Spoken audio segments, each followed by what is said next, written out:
Hey, what's up guys, and welcome back to our channel. So if you're new here, my name is Mandy. I'm a mom of 5, grandma of 1. We just recently moved from California to Tennessee. We're currently full-time RV living, which is different, while we look for land or house or some other form of more permanent residence. That's one thing I don't think I've talked about a ton on here, is why we decided to do it that way.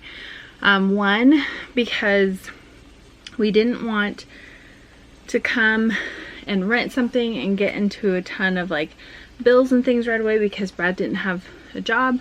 I'm not able to work right now because we have the kids and there's no family or friends around to watch the kids right now. So I'm with them.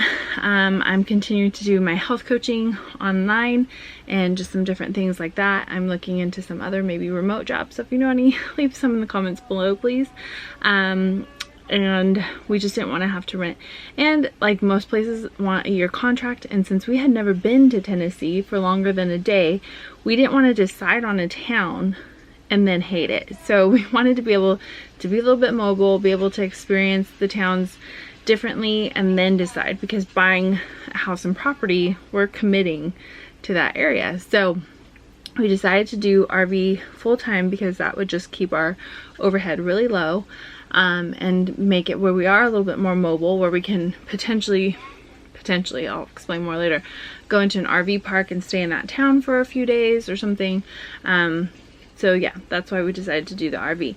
Ours is not an enclosed one. We have these nice canopy tents, which makes it really hot in here, and it will make it really cold in here in the winter. And the weather is a lot more severe. It rains a lot more here, and so by winter, I don't think it'll be in our best interest to be in the RV with these tents, because it does snow here, the rain gets a little bit more intense, it gets really cold.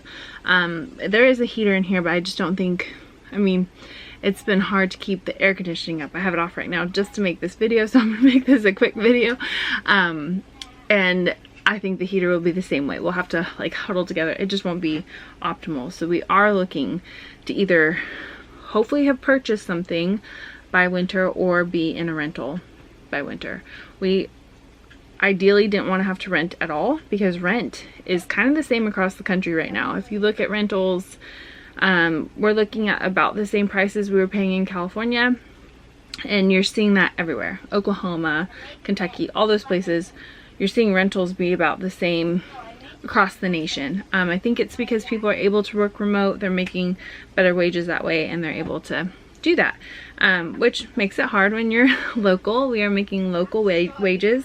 We've already gotten the talk like, don't California or Tennessee, and that is not our plan at all. But we also are not bringing California money. We did not sell a house and have a huge profit. We are not bringing our remote California paying jobs. We are coming in and we are gonna be right a part of what is happening here. So Brad's wage is a good $10 less than what he was making in California doing a similar job. Things are cheaper, like our registration is cheaper.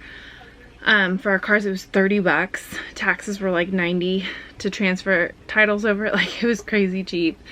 Food is about the same price, I would say, everywhere. Maybe a little bit less here, but not like astronomically, like, oh my gosh, I'm saving so much money on food. Gas is, we just talked to Toby on the phone last night. Gas is a good $1.50 cheaper here, even though it's still really high for the world. It's, in comparison to California, it's cheaper. We don't have utilities and things like that to compare yet, so I don't know. But yeah, I mean, I think we knew that coming in, that we would, because we had traveled to like Texas and Florida and seen prices and stuff, so we knew like cost of living wasn't going to be like this crazy jump, especially when you consider and factor in your wage is going to be less when you leave. So that's just something that you want to keep a heads up. If you are a Californian that's selling a house, the suggestion that I've heard a lot is that you buy something very similar. Like, yes, you're going to get, let's say you have a 3-2 decently modernized house in California that you're selling, and you're selling it for $800,000. Don't go buy a house that's $800,000 here, which would be like a 6-bedroom on 37 acres and, you know, like all that stuff. Buy a 3-2 modern, and then that's the way you'll save your money, because that's what a lot of Californians are doing, I guess, is going and flipping over all the money they made in California on the house into a house of that value. But then the wages get different, cost of living isn't as low as you thought it was going to be, and so people are getting disappointed. Other than that, I really love Tennessee. It's hot. We came, all the locals are telling me I came at the worst time. And it's the hottest year they've ever had, which I guess that's like a global thing. They're like, oh girl, it gets so much better than this. Like, the bugs are outrageous in the summer. The heat and humidity is outrageous in the summer. But if you hang on, little acorn, by fall you're gonna be the happiest person, because it's gonna be so beautiful. The site that we are at is beautiful. We look out over a field. They use it to do hay, but they didn't do that this year, so it's just kind of like these pretty wildflowers and grass. We have a little fire pit out there, and it's only 4 stalls, so at most we'll only have 3 neighbors. One is going to be full-time like us, but they're waiting to sell their house. They're locals and they're selling their house, trying to live in their RV full-time and just wait out the market a little bit. And then where we are is really popular for jeeping and side-by-sides and 4-wheelers and stuff like that. So people will come for just the weekend, ride their 4-wheelers and their jeeps and stuff, and then they're gone. So usually all the other spots are not full until Friday, and then they leave on Sunday. So it's really nice. We're really out in the boonies, which is very different for me. Tiny living is very different. I've been really quiet on here in a lot of places just because emotionally I got a little dark and I'm coming out of it, but it was really hard leaving Toby. It's really confusing to me why the Lord wouldn't take me to either my daughter or my sister, why he decided to bring me alone, kind of. A lot of the plans we had fell through due to not anything that we did or anything like that. It was completely out of our control and in somebody else's control, and things that we thought were super secure ended up not being super secure. So there was a lot of just rerouting, and honestly I was a little confused, because like, Lord, I stepped out in faith and hey, did you forget about me? Because I don't want to be out here in the boonies without you leading. And we both, Brad and I have both felt that this season would be about teaching us. We both like to do projects where we gather all the materials, do all the things, and take a full day and get it done, and then that's it, right? We don't like collecting and slowly working on something for an hour and then coming back to it the next day. Like, we are all or nothing kind of people, and that is just, we knew God was going to stretch us in that area, and that's exactly what's happening. Like, we are not able to gather everything at once. We are having to piece together slowly, be patient, take our time, and that is such a stretch. Tiny living, I mean, we didn't even camp. Like, we don't camp. We've camped twice in our entire marriage. We do hotels, you know, so this is not like, oh, it's so fun, it's just like an extended camping trip. No, I don't enjoy camping, so no, I'm permanently camping. My mom said it best. She's like, you just jumped into the volcano head first, girlfriend. And I did, but we both knew that this is what God was asking us to do, and felt that this is what we're supposed to do. Again, this is the most economic way to move across the country when you don't have a job and have we did get debt free before we left, so we have our phone, health insurance, car insurance. That's all we are, and groceries and gas and that kind of thing. But other than that, we have no other bills. And we paid our rent for our spot 3 months in advance, and our trailer is fully paid off. Like, it was a gift to us, so that was amazing. But we don't have a trailer payment, we don't have car payments. I was able to get a secondary car, which if you have watched this, we've traded in my Flex in February, which was really sad. I loved that car, and we were gonna wait to get me a second car for a while, but then we quickly learned, especially being so far out, we're about 45 minutes out of town, with Brad being at work and us being up in the mountains and our cell reception's really bad, all that kind of thing. I really just needed a car. I didn't want to be stranded up here without a car. But he found the best deal on Facebook. My car was $3,000 and it is like, everyone is like, how'd you pay for it, 10? And I was like, nope. And we actually had the money saved up, so we were able to pay cash. And so we're still debt free for cars, and we both have a car. We've had to do a few little repairs, and that was the other thing that was so cool. So the guy we bought it from, he was super upfront. Like, he told us exactly what needed to be fixed and what was wrong, and that's exactly what needed to be fixed and what was wrong. Like, he didn't hide anything. There was no surprises. Like, the windshield is cracked. He told us that before we even came. It was really dirty. You haven't been sitting out in a field. But Brad watches Detail Geek here on YouTube, and he detailed my car, and it looks great. Like, it looks like I paid 10 grand for it, and I didn't. I paid 3. It's a little Ford Edge. So it's great. It has leather interior, and the guy who owned it previously used it for commuting, so only the driver's seat is like worn, but the rest of it is like brand new. So it's great. So Brad got a job. He started work, and it's been going good. He works 4 days a week, 3 days off. He's still in training, and that's another reason why we need to keep our overhead down. He had wanted this job when we were in California, but we were in a place financially where he could not take it because we couldn't take the pay cut for him to train for the job. So later on, it's going to be great. It's going to be almost back to what he was making when he worked for Hostess. But for like 3 months, you're on like a very, very minimum salary, and we could never take that leap because financially we just could never afford that. So he had to say no to that job prior. And it was so funny how it came back around, and now we're in a place where like, hey, yeah, that minimum salary will do us just fine while we're living like this.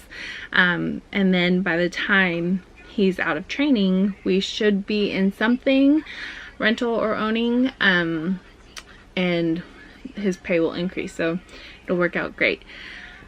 Home wise, we have been looking. The market is crazy. Everybody knows that things are going really fast, especially things that are in our price range.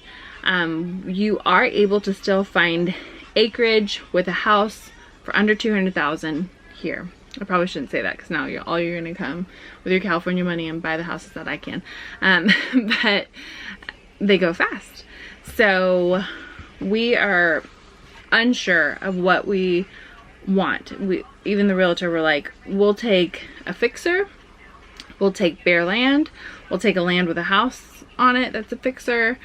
We just want to get in the market at this point, and we want to get in a permanent home, permanent structured home before winter.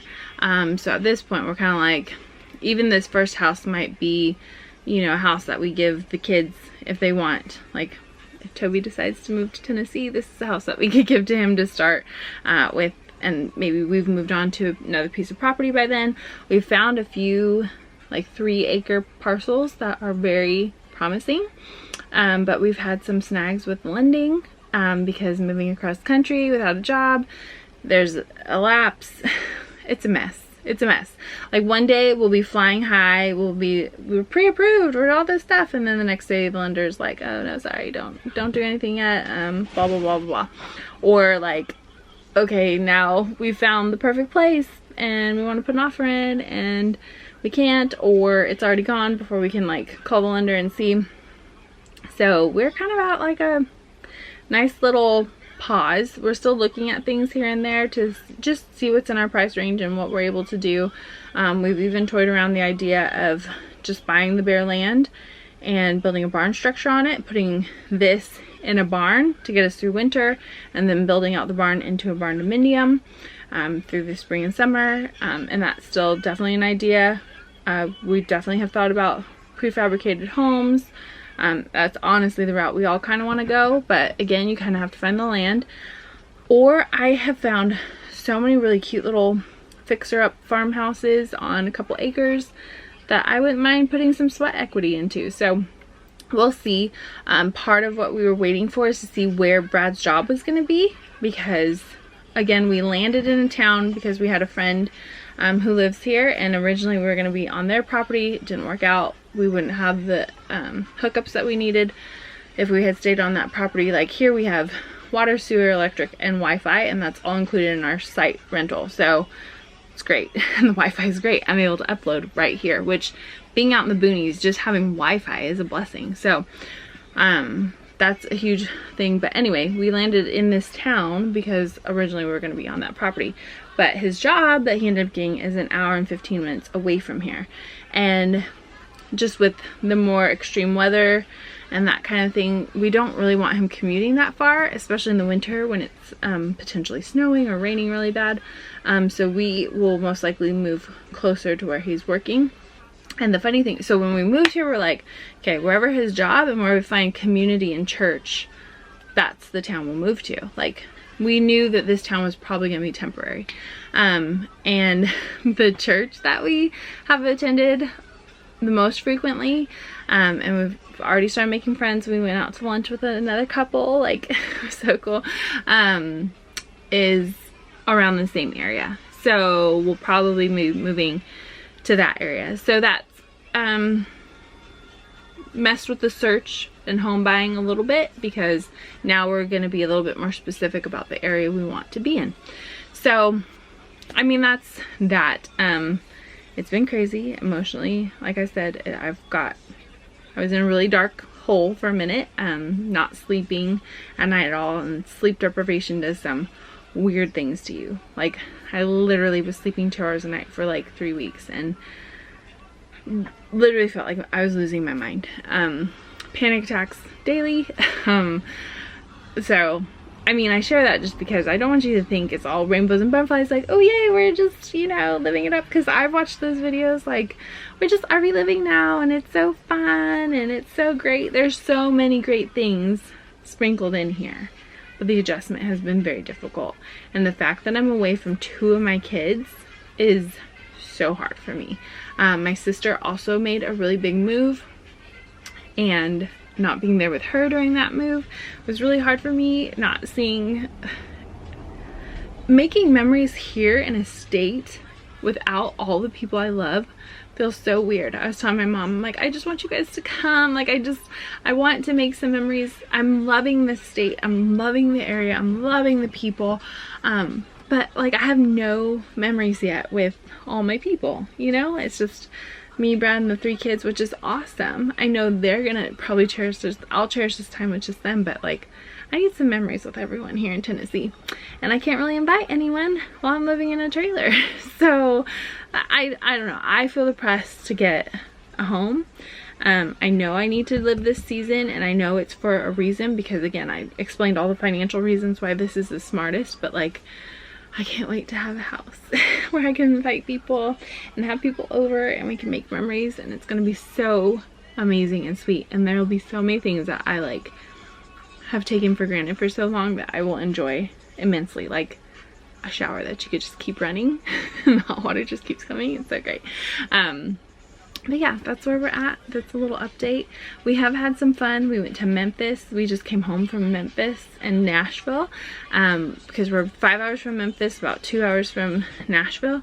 We visited Graceland. We stayed in a hotel. We had a really nice meal at one of the famous barbecue places in Nashville, all for Brad's birthday. So that was really, really fun. I really enjoyed Graceland. Highly recommend if you ever get the opportunity to go. Highly recommend going. I'm wearing my Elvis shirt today. Boom. So I think